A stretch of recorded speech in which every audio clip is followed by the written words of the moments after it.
Welcome to OffBeat Business TV and the OBBM Network podcast. CEO and host Susan Hamilton shares vital insight from local DFW leaders on successful life and business, focused squarely on local family business. It's time for our nation to rise, and we'll do it through a vibrant local business sector that stands up for life, liberty, and the pursuit of happiness. Ready to meet your advocates? Here's your host.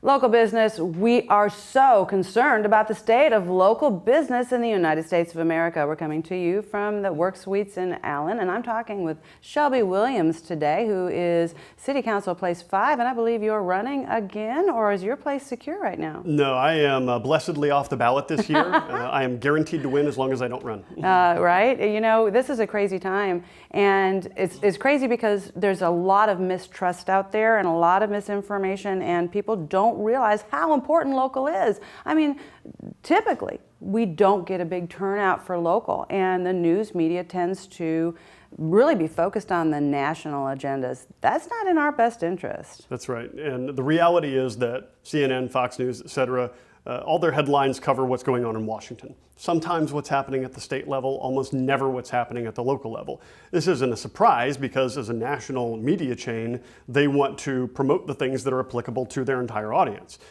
So somebody in Atlanta doesn't necessarily care what's happening in Spokane. But the reality is that 70% or more of what happens and affects your day-to-day life happens at the local level. But few people are aware of it at all. I think there's big reasons for that, Shelby, and that's one of the reasons I wanted to have you on my show. I've heard you speak, and you've been on the OBBM network on different podcasts, and I really like your energy, and I like your passion for the United States, I like your passion for the Constitution.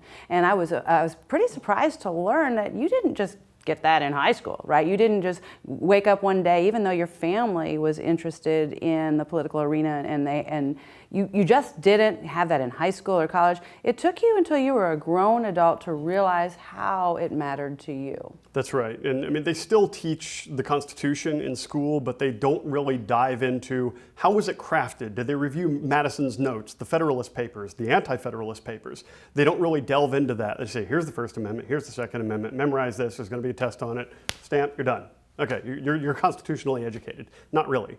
So there are so many nuances in understanding both our U.S. Constitution, but also our individual state constitutions. Right. The Texas Constitution applies to us, obviously, but every state has its own constitution. And even cities in Texas have their version of their own constitution, which is the city charter, if they're incorporated. Almost nobody knows what their city charter says about anything. Many people don't even realize their city has a charter. So if the things that are really bothering you that are coming down the line are things like government overreach, are they things like I don't appreciate that perspective being taught in our school? I feel like as a parent I'm becoming less and less empowered to actually parent my child. If those are the feelings that you have, and if you don't, I would question why. We do need to be paying attention to that arena. But if those are your issues and you decide that it's all too big, that politics and your local politics are just a great big monster, you couldn't possibly impact it, right? It's a freight train coming down, and by the time you know about it, it's going to run you over. You are absolutely going to lay down and allow things to happen on your watch because we have these rights and abilities, and it's information. We can find out how a city runs and what is going on so that we can have a voice and get involved. But it seems pretty difficult, Shelby. Well, it seems that way because it's like looking at something where you don't even know where to begin. Honestly, you can begin anywhere. My story, I had paid some attention to local politics prior to just 5 years ago. I had participated a little bit in a couple of city council elections. I had no involvement at the local party level. And then I was thrust forward suddenly. And over a period of just a couple of years, I got a crash course in a serious education. But you hit the nail on the head, Susan. One of the things I like to say is that if you are not both informed and engaged, doesn't mean you need to make a full-time job out of it, but if you're not both informed and engaged, you allow government to be something that happens to you. And I think we've seen no better illustration of that than over the past year. Since the pandemic was first announced in March of 2020, there was a sharp juxtaposition between how local governments all over the nation responded. And we had a pretty sharp contrast here in Dallas County Judge Clay Jenkins' executive orders and his treatment of this versus Collin County Judge Chris Hill's response, which was a free market, liberty-oriented response in contrast to Clay Jenkins' authoritarian response.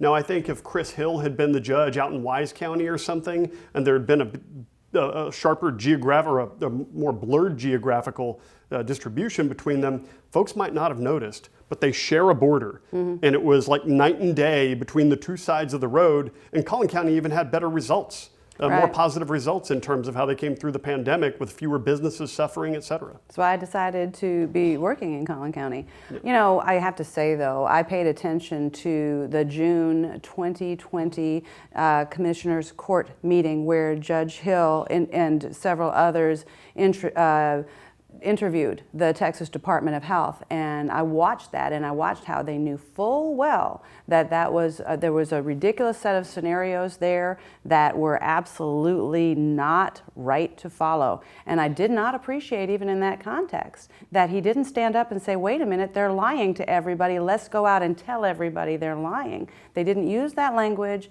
Instead, he said, I'll share it with everybody. And he did a good job of sharing that through social media and letting them know, hey, this is what they're saying over here. I was grateful for that, or I wouldn't have known. I wouldn't have known how dirty that was. But I still think we should be having some people standing up going, you know, wait a minute, that's not accurate science. That's not enough for you to shut down our communities. And it's not enough to say my response to all of this is, wow, the news media is going to take it and run with it. Let's get more plexiglass, because that's what I heard. And I did not care for that response. And at the same time, if we don't have anyone else running, we have got the choices that we have because we're not asking the right questions before they ever sit in those positions. That's right. Every elected official at any level, when they are first elected, me, anybody else, we take an oath of office to uphold and defend the constitutions of the United States and of our state. Now, if they don't understand that Constitution, then they can't apply it. And there is, in either the US Constitution or the Texas Constitution, there are zero exceptions for pandemics or any other crisis that we can declare. They do not cease to apply. So businesses, especially small businesses, they're the ones who get steamrolled first. They are less able to weather a storm. And that's what we've seen in the past year, unfortunately. Numerous businesses that were shut down. You know, marketplaces change, but many of these businesses were shut down by government fiat, not by changing market conditions, and many of them aren't coming back. Well, and the real issue with that is it was part of the larger agenda, and how our local people who love us and know better and shake our hands and come out and talk to us, it was part of a much larger piece, because in the absence of local business, the only thing communism's afraid of is strong local business and armed citizens. So in the absence of that, you know, why not squash out people that can increase their own income, right? That can impact the community the way a local business can. So I think that's very, very important for all of our communities right now to think in terms of, how do I have a strong business that stands up in the face of a storm like that and has enough clout to make a difference? How do we make sure our voice matters? It's one of the reasons the OBBM network exists. Media is really the fastest way, and then how you execute that media, which I'm understanding you have decided to do with your brand new platform. Would you like to tell everybody about that real quick before we go to break? Sure, thank you. And this was started up as a response to cancel culture run amok. I'm doing what I've done for years, web development, web hosting, e-commerce development, digital marketing, SEO, social media management. I've been doing this for years, and I'm doing this with an established team, but spun up a new brand, Liberty Digital Solutions, libertydigitalsolutions.com. That domain name is a bit of a mouthful, but it's poignant. Now, what sets us apart is a cancel-free guarantee. We will not pull the plug and discontinue services for any contracted client for any reason other than non-payment or actual violation of the actual law as confirmed by the actual legal authorities, not Jack Dorsey. Now, hey, if you want to hear more about this, we are going to be right back after hearing a few of our sponsors, because there's so much to share with you. Friends, we want to empower you and shake you up to pay very close attention to the changing landscape in your own community. Right now is the time that you can start making a difference. And when we get back, we're going to have some practical application on just how to do that. Boy, howdy. What does it mean to devote your life to the truth? Does it mean investigating communist subversion here in America?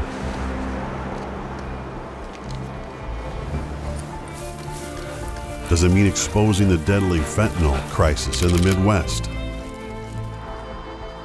Or spending late nights uncovering deep government corruption? Does it mean persevering over 20 years, even after 4 masked men set one of our printing presses on fire last year? Because at a time when America's traditional values are under attack,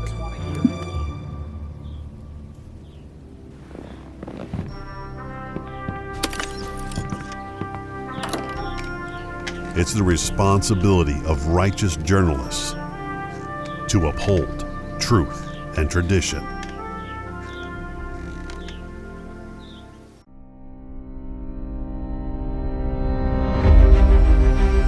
My American dream is to help you stay healthy and energized so you can live your American dream. Our American dream is equipping future generations of American dreamers. My American dream is to protect my community so they can live their American dream. My American dream is to bring you some spice and flavor to your life. Our American dream is ensuring what's most valuable to you.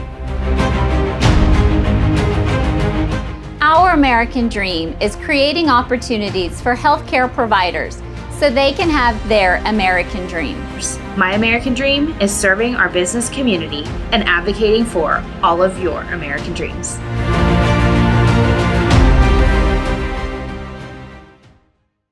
And we're back. You're watching OffBeat Business TV or listening to the OBBM Network podcast. My name is Susan Hamilton, and I'm here with Shelby Williams, City Council Place 5 in Plano. And this is an interesting time. We're wanting to make sure this gets out right about the May elections, because our local community elections are so important. And our focus today is how it matters to your business. That's right.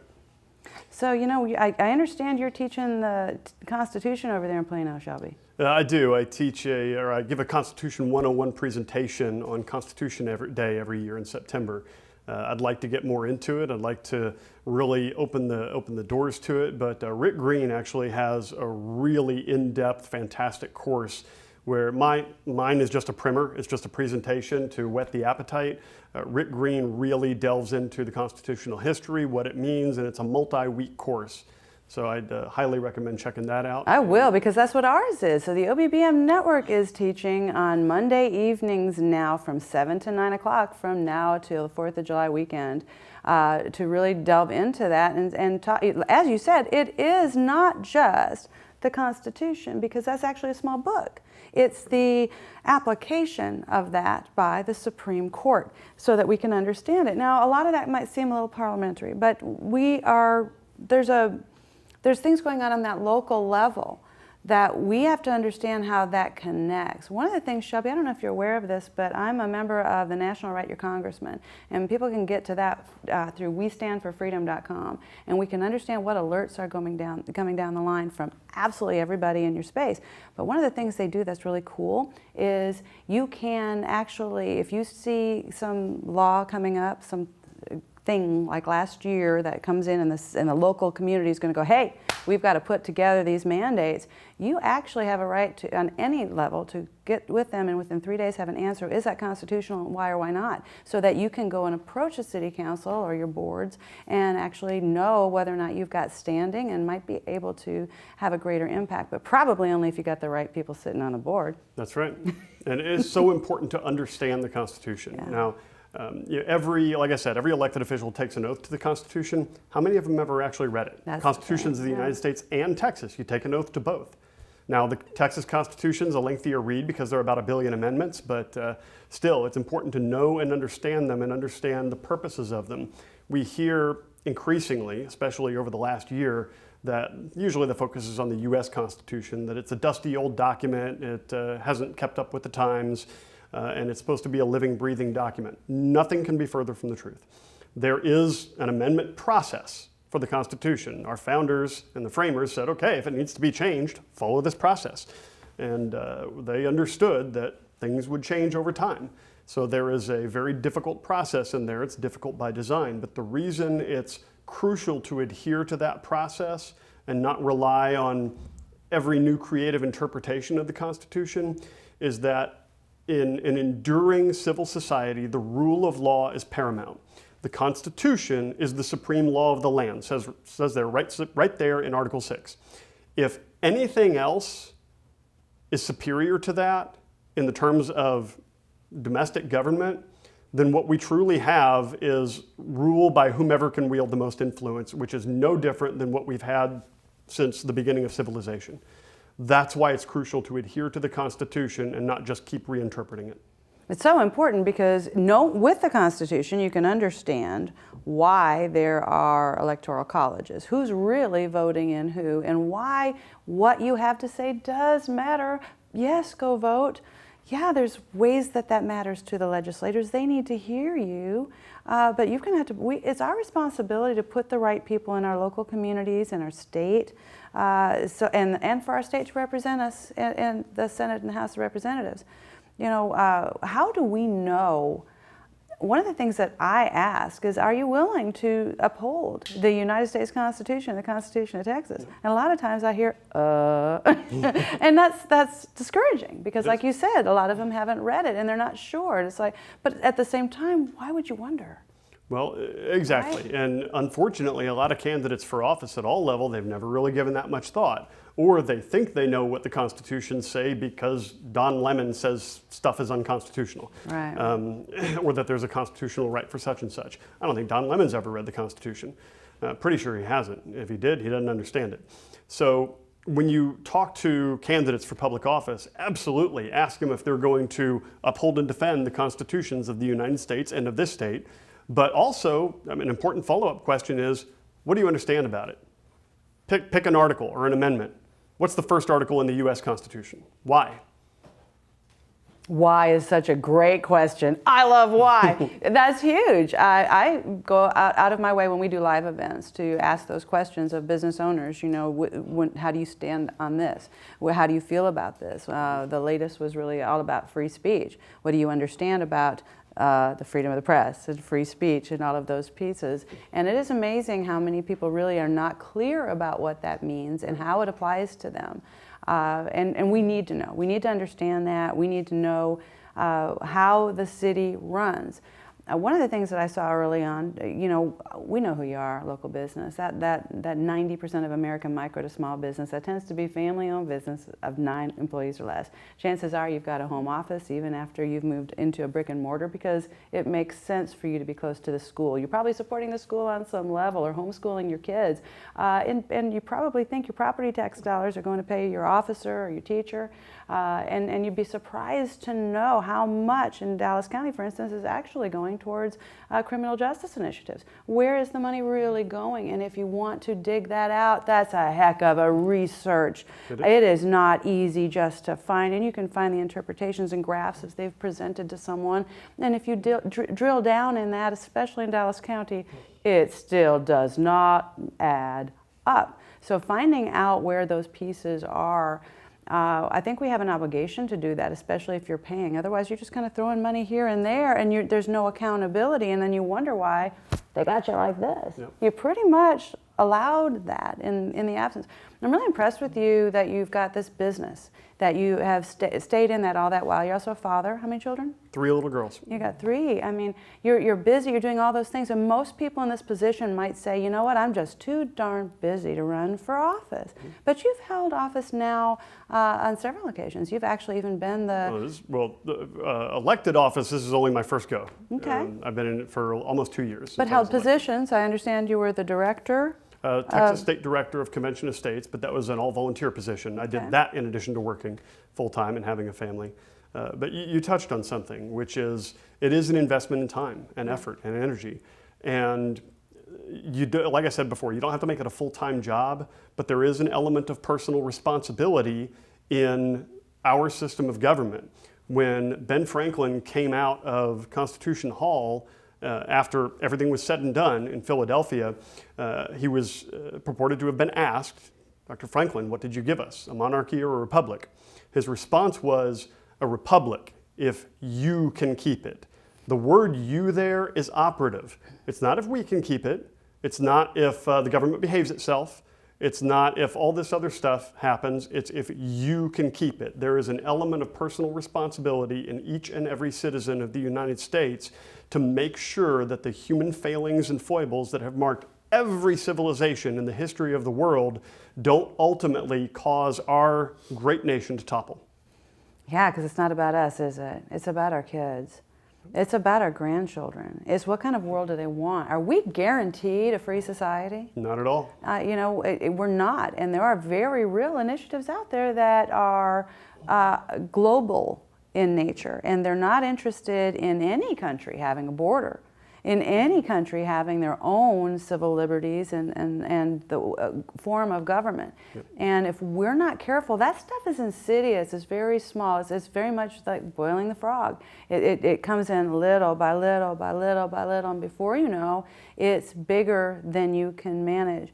And so while all those things can be horrifying, and I think they might be for a lot of you, I think there might be a lot of people that are sitting back going, this is too much, I can't deal with this, so I won't do anything. But the reality is what you've been teaching on, that our states have a lot of power in this Constitution if we understand it. Yep. As a matter of fact, the Bill of Rights was written at a convention of states, right? This was all something you're teaching, according to Article 5. Well, in fact, the Bill of Rights wasn't even included in the first draft of the Constitution, and there were people at the Constitutional Convention who did not vote for the final product because it did not include a Bill of Rights. Well, so the wink and a nod was, we'll include a Bill of Rights later. And then it went around to the state conventions, it got ratified, we have a new constitution, we have a new government, and then the new Congress was kind of twiddling its thumbs on this Bill of Rights it promised, and the states actually embarked on the first Article 5 movement, which is, for those of you who don't know. Well, now I got to go to break. Oh, okay. But I hate then that. I'll tell you how Article 5 works after the break. Yes, please do, because we're so not done, and that's very inspiring. We'll be right back. Strong business has always been the clear economic indicator. WorkSuites in Allen, Texas is just one of 18 locations in DFW and Houston that support your necessary transitions with full service and affordable workspaces for upgrading or downsizing your current workload. You need to be focused on growth. Trust the office experts and helpful staff at WorkSuites to take care of everything else, from dedicated phone lines and internet to furnished executive and co-working spaces. The OBBM network has tripled our business in the short months we've been with WorkSuites and encourages you to step out boldly, make the tough decisions, and get back to work your way. Your nation depends on it. The OBBM network acknowledges that this is a pivotal time in history, and it is clear the United States of America has been undermined by many of our elected officials for some time now. We want our local business audience to stand strong in the face of what we now understand, and to be empowered to grow our businesses on the local level beyond the limitations that have been imposed upon us. We believe it is in our national interest to inspire our communities through strong economic development, and additionally to hold our elected officials accountable for accurate representation of we the people. For that reason, we encourage you to go to WeStandForFreedom.com to learn about the National Write Your Congressman organization that has been the trusted communication tool for local communities for over 60 years. Learn how your representatives are voting. Understand the laws and regulations under consideration on the state and federal level before they are enacted at the county and city levels. Communicate directly with these officials and stand up for yourself, for by doing so, you will protect the communities you serve from tyrannical rule and unconstitutional reforms. The OBBM Network is the premier voice for local business, and we take that responsibility seriously. The OBBM Network has everything you need to grow and transition your business for success on popular syndicated podcast networks, Roku and other video channels, and the OBBM Network app. We work for you, local business, and we've got your back. And we're back. And before we went to break, Shelby was giving us some pretty fabulous information. Shelby, you tell us, before we end this show today, what we need to understand about Article 5 in the Convention of States. Thank you. So 30,000-foot view, we spoke earlier about how there is a process built into the Constitution if it does need to be changed. It's difficult by default. Over 11,000 amendments to the Constitution have been proposed in our nation's history. Only 27 of them have made the cut, and 11 of those were introduced right at the very beginning. So Article 5 is the section of the Constitution that governs how the Constitution can be amended. There are two ways. Either 2/3 of each chamber of Congress can approve an amendment, at which point it goes to the states for ratification. 3/4 of the states have to give it the thumbs up in either state conventions or by the state legislatures as determined by Congress. This is the only way it's ever been done. But the alternative proposed by Colonel George Mason 2 days before the conclusion of the Constitutional Convention in Philadelphia, who said, I'm paraphrasing here, do we really think Congress is going to rein itself in if it becomes corrupt? Of course not. So the Constitutional Convention unanimously adopted Colonel Mason's suggestion that 2/3 of the states can apply for a convention of states to propose amendments. Any amendment passed then still has to be ratified by 3/4 of the states. That is the provision in the Constitution to end run Congress, which I think is going to be kind of critical. Does anybody out there think that they're really going to rein themselves in? Not a chance. So that's the amendment process, and that underpins the importance of the rule of law. So if you want to learn more about that process, this is what really got me my start in the political field. Go to conventionofstates.com. It's a fantastic organization. I spent a couple of years as the Texas State Director, and you'll learn all you need to know about this process and how we can ultimately reclaim our liberty in America. Well, when I heard about it, you were speaking on it, and you really present it well, and some of those slides will be included in this. I hope that you're seeing that. And I'm happy to speak to anybody anywhere about it. I love that. I love that. You know, your kids, your heart for the kids, your children is exactly why you started running for the city council. That's right. From the time the first person approached me to ask me to run for council, to the time my family and I made the decision, 7 months went by. So I sat on this for quite a while. What ultimately clicked, I don't know why it took 7 months, but people were asking me to run for a reason. And I suddenly looked at it from the perspective of, I have the opportunity to set the example to my kids, either of somebody who had the opportunity to make a difference and did so, or somebody who had the opportunity to make a difference and chose actively not to.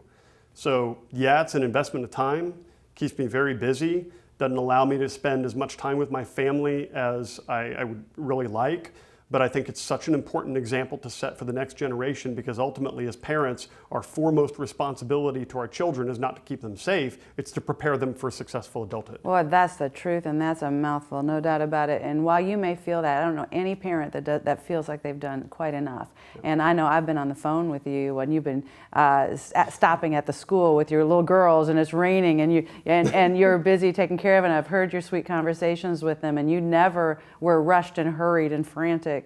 You've always, every time I've heard you interact with them, it was very gentle, and you're able to keep that demeanor, which I think is important. If you're going to do anything, we got to stay level-headed. We got to stay cool. We got to stay fired up about what's right, fired up about being on the right side of history. Right. And so we have to know who to support. Do you got any tips for us coming up this spring? Because we're going to start getting people ready to run for office next year over here at OBBM Network Studios, and we're starting that right away. But who's on deck now? Who can we trust? Well, we got local elections going on right now, and that confuses a lot of people because they're not in November. Most people have this vague awareness that sometime in early November they're supposed to go vote every now and then. Yeah, not for you, local business. Get out there now. That's right. In Texas, local elections by state statute are set at the beginning of May. So on Saturday, May 1st, I mean, there's early voting for a couple weeks beforehand, but Saturday, May 1st is the big showdown across Texas for all local elections. There is a mayoral race going on in Plano. I have endorsed Lily Bow, councilwoman currently, for mayor. And I've also endorsed Anthony Ricciardelli and Rick Smith for re-election to Plano City Council. All of my endorsements and recommendations are on my site, shelbyhwilliams.org.